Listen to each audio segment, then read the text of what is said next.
Alright guys, so this is the Shucked Oyster. Now I'm going to show this mostly to the PDF, but I'm just going to show you here the actual book itself. This is a print-on-demand copy from TTRPG. It came out absolutely brilliant.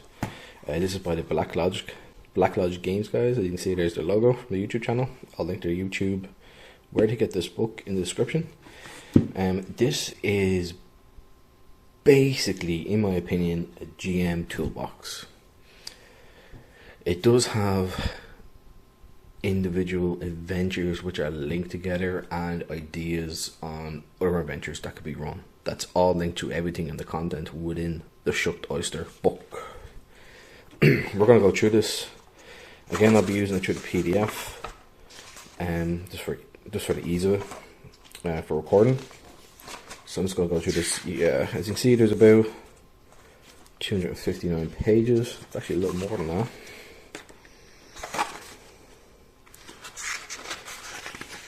Yeah, there's 264 pages.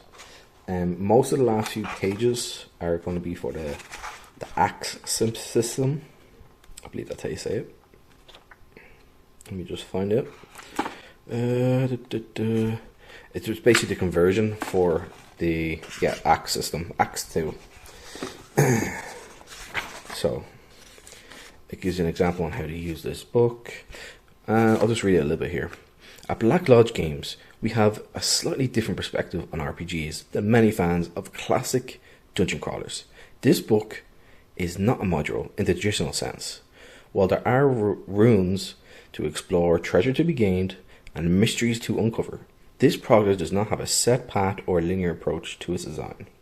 So that's what I'm saying. It's in my opinion, is more like a toolbox. So things you can decide when to implement this. It should be implemented into probably a pretty large city in the more rundown areas. So the Shucked Oyster is basically a brothel. Has lots of interesting characters, people, ladies of the night, just to be extra safe for the old YouTube there. I'll continue reading a bit more. The Shucked Oyster is not a plot-driven experience. There is a secret history and characters with coherent motivations that they pursue. But this module does not assume that your players will buy every baited hook that you will present to them. Interesting and memorable experience in role-playing games comes from losing yourself in the fantasy world, treating both your characters and the non-player characters as if they were real. To that end, we have created a large cast of NPCs connected to a single location that can be dropped into any fancy role-playing game. These characters exist in a network of set relationships, much like that of a soap opera. Each person has their own goals, their own secret desires, and their own connections to other NPCs. These relationships function as an interconnected series of dynamos. By aiding or hindering any given NPC, your players will inadvertently shape the dynamics of the town they find themselves in. Goes on a bit more here. I like this bit at the end. So, a final note on using the Shucked Oyster. While this supplement presents an entertaining brothel for use in your campaign, it is not intended for extensive role-playing of sexual encounters.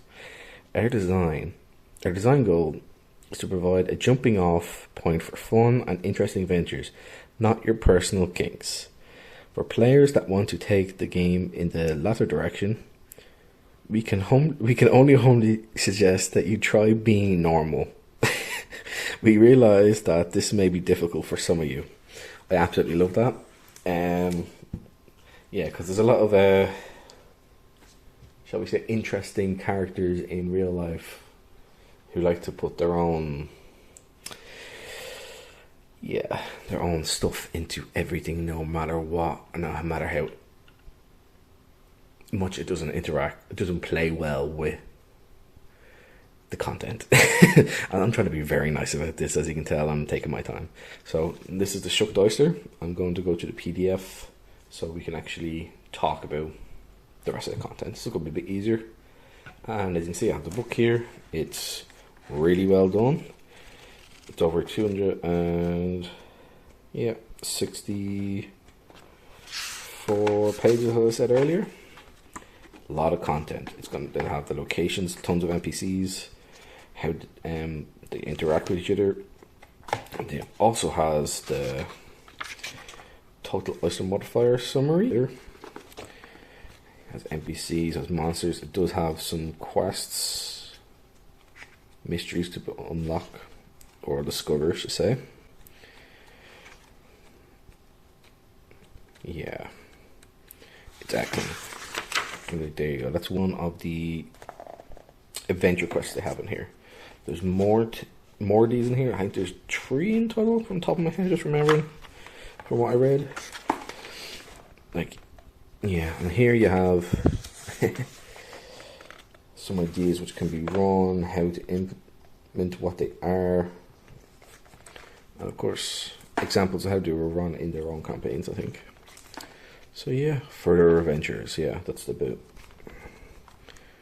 So there is going to be a little bit more going here. Convenient layout, or convent layout, sorry. And there's at least one more of those. There we go, one passer there. In here. So this is the Shucked Oyster by Black Lodge Games. I will leave in the description a link to their TTRPG where you can get the PDF or print on demand. This is a print on demand copy I got. I backed the Kickstarter. I believe they're also having another Kickstarter coming up, which is going to be their world they have where this takes place. Of course, you don't need to do that, but you know, they make very good content in my opinion. I'll also link their YouTube channel and their website. On the website, you can also get copies of the book there. I'm in Ireland, so it's much better for me to get print on demand options. You know, cost wise, than getting some shipped from the US to Ireland. So thanks again. I'll push coach the PDF now in a minute, and I'll see you now in a second. Here's the PDF of the Shucked Oyster. Again, the great artwork on the front. I believe that was actually done by the Basic Expert YouTube channel. There's a few more stuff in here you can see there. You can pause it and have a look if you wish. Again, just the index goes through some stuff we've been over already. How to use this book, we went over that.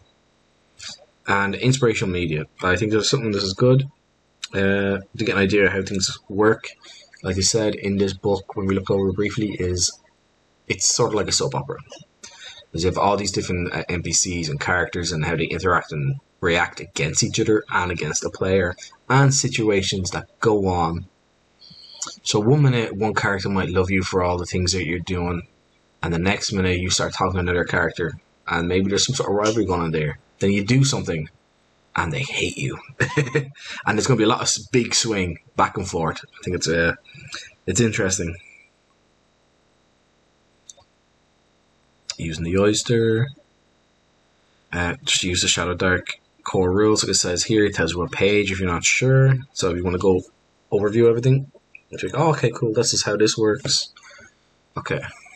Social mechanics, again, it's the same thing in the Shadowdark system. If you could use this in another system if you're good at converting statistics and stuff like that. So whatever system you're using, this can be used. Some will require a lot more work than others. Others are fairly similar to Shadowdark, some other OSR type systems. The Total Oyster modifier. Like a second ago when I was talking about how characters might interact with you differently based on what's going on, you'll get plus and minuses to this Total Oyster modifier, and this can change how everyone or certain people will interact against you, what you've done, or what you're trying to do. So that's where you get a lot of big swinginess. And again, that is a part of the fun. So you have one person who'd be sort of schizophrenic towards you, and the next minute they're in love with you for the things you're doing. Again, handling sex. Remember, just be normal. Okay? Try being normal. Okay, just kind of hit on that. I mean, there's a lot of restraint that needs to be had by some people, apparently. Anyway, so a brief history. Welcome to the Shucked Oyster. Founded nearly 30 years ago, the Shucked Oyster brothel has been a staple of this town, a legendary location for adventurers looking to throw parties after a successful dungeon delve. Owned and operated by Madame Vice. Very good name. A former street worker turned pimp, the Oyster has served the cardinal needs of peasants, ruffians, and even minor royalty.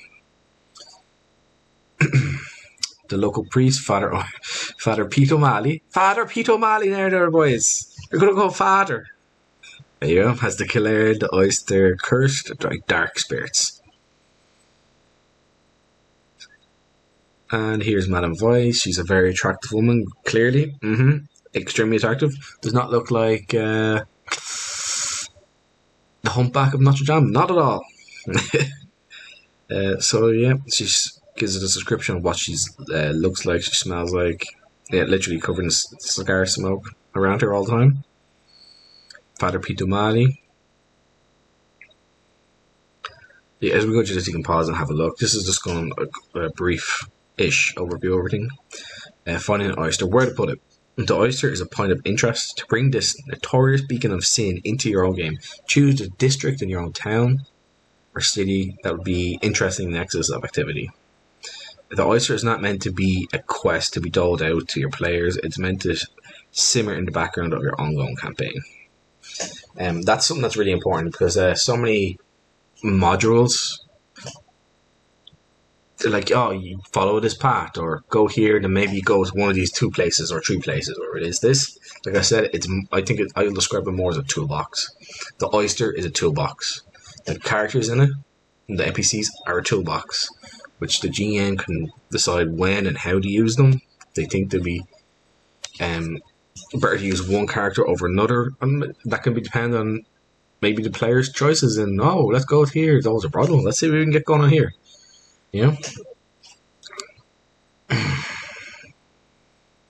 So you found the oyster. The Shucked Oyster is a ramshackle 3-story building, wattled and daub building. Madame Vice spares every expense in rebuilding this nest of deviancy. So she's a little bit of a money grubber. On top of being a pimp, that looks like the Hunchback of Notre Dame. Again, interesting characters. Carousing. As on the pages, the carousing events and what they can do, and this will affect the total monster modifier. Carousing event. I'll go just read 3 or 4 of these. So the 30 gold pieces. Camilla's 2-for-1 deal. I don't want to know what that is. Gudred's hungry man meal. I don't think I want to eat there. Yeah, it's not a good idea. So 600. You get Janice Muffet's meltdown. That sounds dramatic. So you get a bonus of +3. The silent treatment with Veronica. God damn it. This is hilarious. Every time I read these, I just laugh. I've never read this out loud, so I think it's quite funny. Carousing outcomes. Yeah.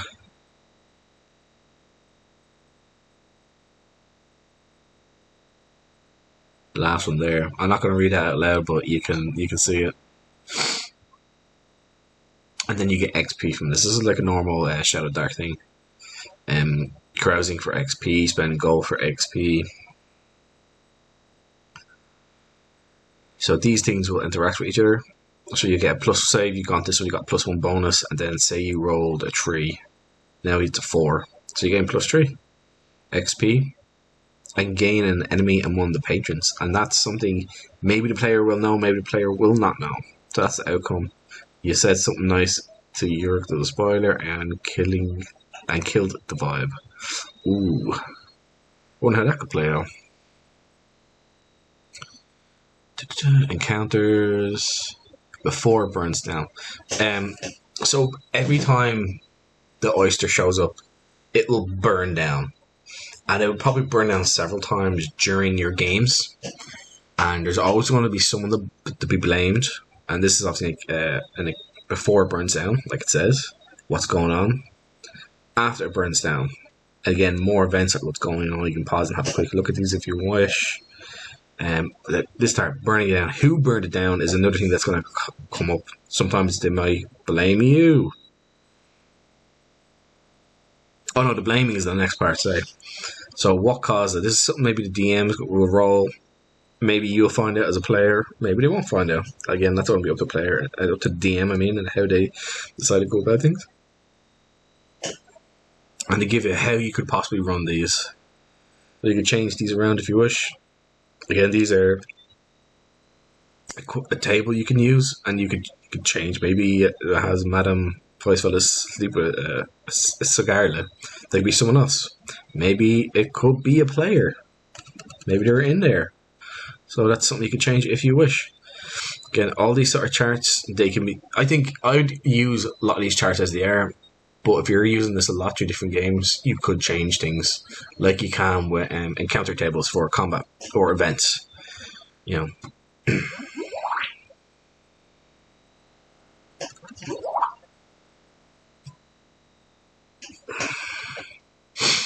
Who's the blamed? And this is the blame and shame part. That just says right there.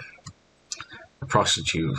See Ladies of the Oyster, and you can figure out who done it. And the town blames you. Maybe you actually, your party just comes in to the town. You know, you're always coming into the town covered in mud, blood, and this smell like trash all the time from your dungeon delves or monster hunting or whatever's going on. And like maybe the town's starting like, it's these people. Maybe they're doing something, some sort of curse. Well, there you go.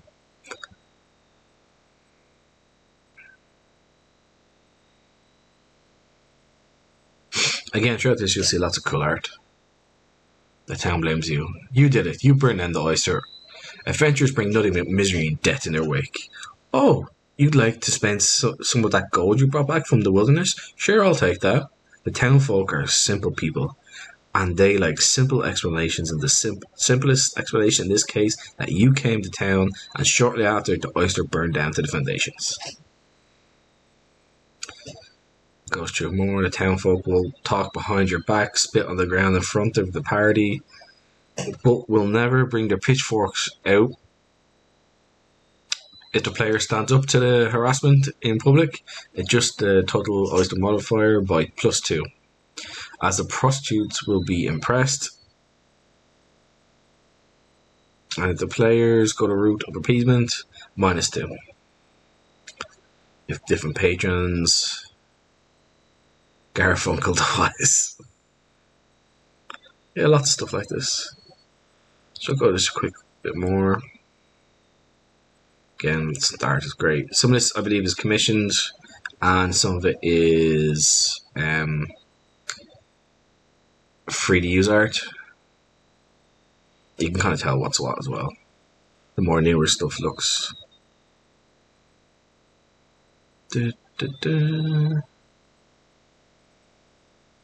So it's a big, big book. Like I said, I have the print on demand copy. I think it's great. Got it from drive-thru.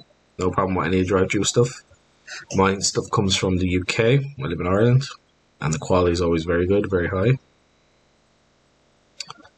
Again, this is just more and more. Here we got some stats.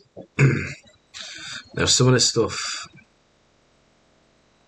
you'll see is going to be related to some of the adventures and quests that are in here. And I wonder what that is. I'm totally sure that's not him, and he's totally not a vampire. Ladies of the Oyster. Harlots.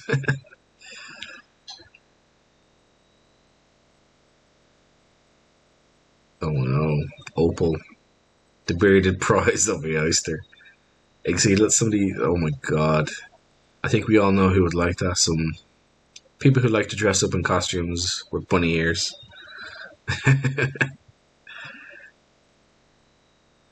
Agnes. Ethel. Jesus, don't look at her the wrong way. She's turning this on. Phyllis. Bronwyn. Jesus.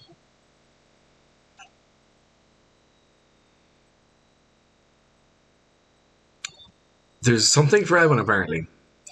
Yep.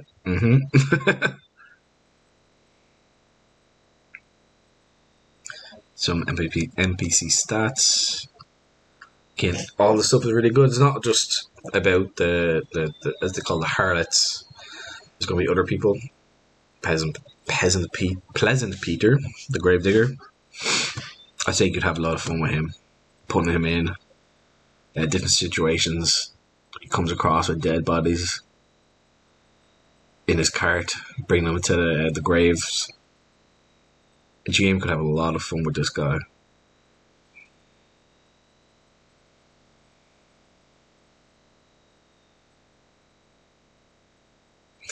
Butter of Bliss.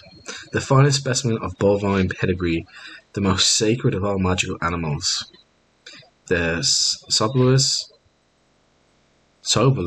has secretly graced the town with its innate life-giving energies for generations. Property of Fumble Butter. The names in this are absolutely brilliant. I love them. Coward's Bane.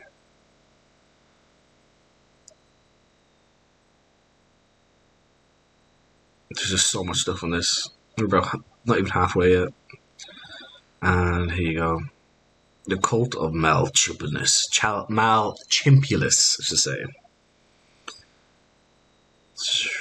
Rise of the Cult. And this is going to play into the Oyster. The Cult Hideout. And this was one of the ones we had a brief look at yesterday. You can see. I think 17, 18 rooms in this. 17? Yeah, 18 rooms. 19 actually. 19 rooms. Oh, that's a brilliant piece of art. Random encounter tables. And this is obviously going to be each number is a key for each room within it. You can see how some of the rooms will have gear or gold or other treasures. Vampire Tomb. So, if you want, you can pause at any point and have a look. But yeah.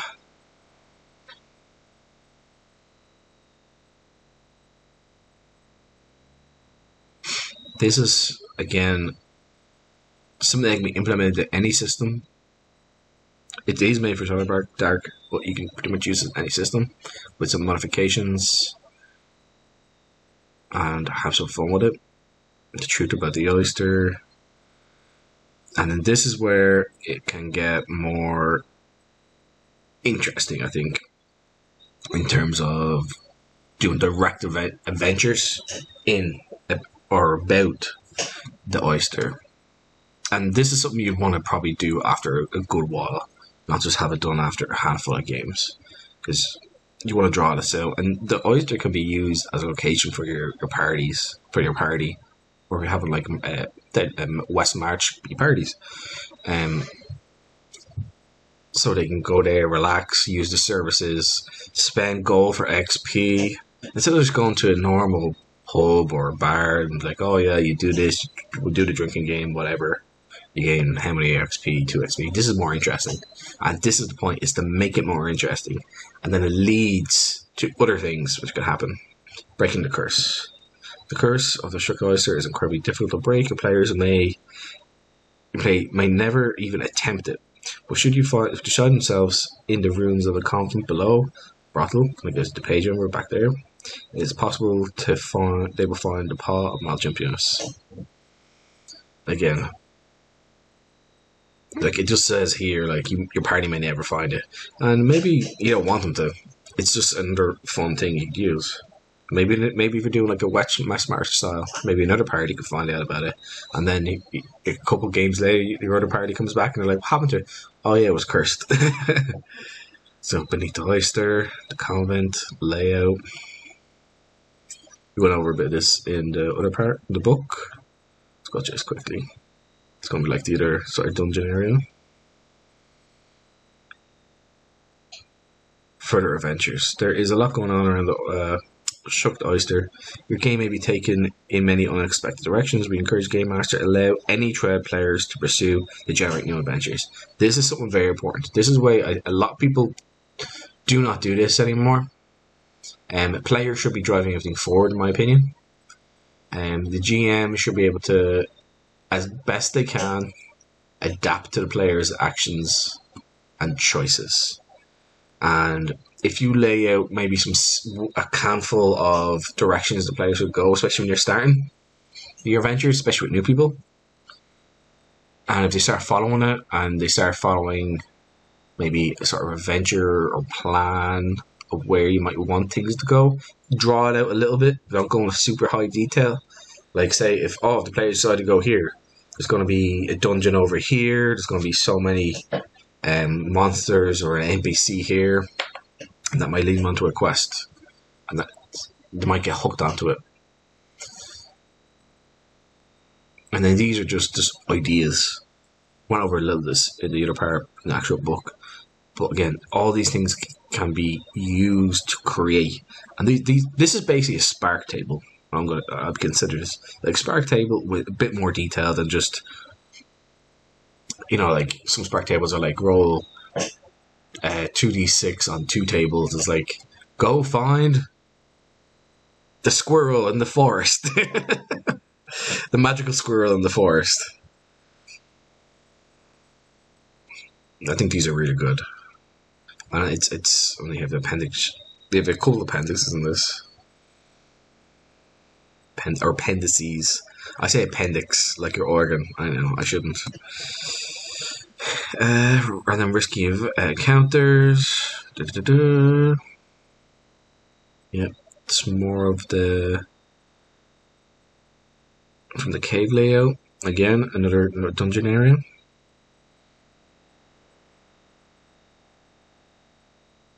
Some more Madame Vice stuff. And what is this? Items and stuff you can get. And their effects, what they do, and they all have a drawback, which is good. There's a lot of stuff in games where it's all benefits. There should be a pull and push on everything. Or just about everything. Like, if you have a healing potion, you don't want your healing potion to then make your deck bad. Obviously. Rifle crawlers, and it's got to give some NPCs here, which is good.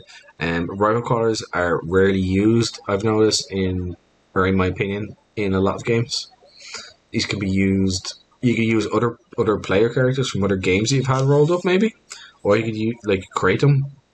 But having a book like this, it's going to give you several, which again I think it makes it a little easier, and that's the point. Like a toolbox with some adventures and some spark ideas and how things could go. And I think this is the way to go about things. More carousing events. It's in another place. Cromworth's Tavern, operated by the cowardly man in town. Cromworth's is a local pub where people of all kinds come to drink his famous brews and blow off some steam.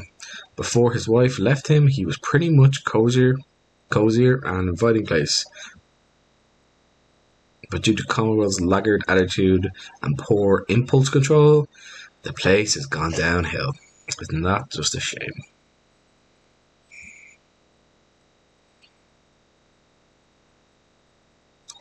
So it's not just a Shucked Oyster, there is a little more in here. And I think you could use this as sort of a play on each other. These two, they're in competition. And like a GM could do things for certain times a year within the game, festivals and so on, and maybe have some dramatic events happen from festivals, and they could be from spark from the carousing tables. That'd be fun, and it has some wilderness encounters here, which is again it's another tool you can add into the core of Shadowdark, or ones you've maybe written up yourself, to keep things interesting, especially if you're playing a long game. You probably come across a lot of different the same sort of NPCs and the same way. This is adding some of these people you already have into the game more in a more active way, and some are going to be outside in the actual world and not just inside like the Shucked Oyster. And this is for the axe system. What you'll find here is a conversion guide for Axe 2. Every effort was made to convert the material into Shucked Oyster for this very different system. Again, this is another great thing. I know these guys, Black Ledge Games, they really like the Axe 2 system. And yeah. So we're just about coming to the end now. I think pretty much all this is the axe stuff.